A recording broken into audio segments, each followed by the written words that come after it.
New tonight, a boast that may help police bust a burglar. I'm downstairs in the Web Center now with Fox 5's Bob Barnard. You're working an unusual story about a crime and a Facebook connection here. That's right, Brian. I want you to take a look at this photo. That is the guy who apparently stole a district teenager's laptop computer and then posted this picture of himself on that teenager's Facebook page. It's a new form of cybercrime. The folks at Facebook had never seen this before, and that made them particularly interested in this case. A case that started last Friday with a midday break-in at Washington Post columnist Mark Fisher's home in Upper Northwest. He wrote about the burglary in today's column.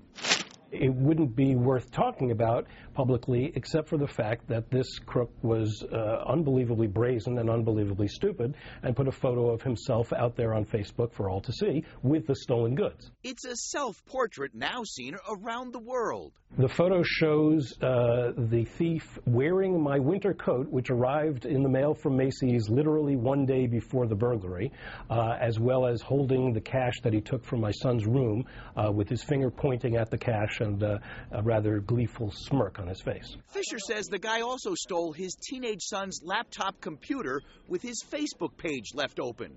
That's how the thief was able to post the photo on the son's wall. I think he was so intoxicated with the take and having gotten away with the burglary that he wanted to show that off and taunt the victim and perhaps taunt the police. Fisher says only assigned detectives to the case after the story appeared in today's paper. Most of the things that were taken are just things, and they're easily replaceable. What was irreplaceable is a list that my son had kept since he was just a little guy of every movie he'd ever seen and his ranking of it. And obviously there's a lesson in there for all of us to back up everything on your computer, and it's just a tough way for a kid to have to learn that lesson. Fisher says he first learned about the break-in through Facebook. Over the course of the day, I was hearing from lots of people saying, who's that guy on your son's Facebook? And it just shows you how interconnected everyone is, sitting at their offices at work, watching what's going on in Facebook. And for the kids, it's where they live.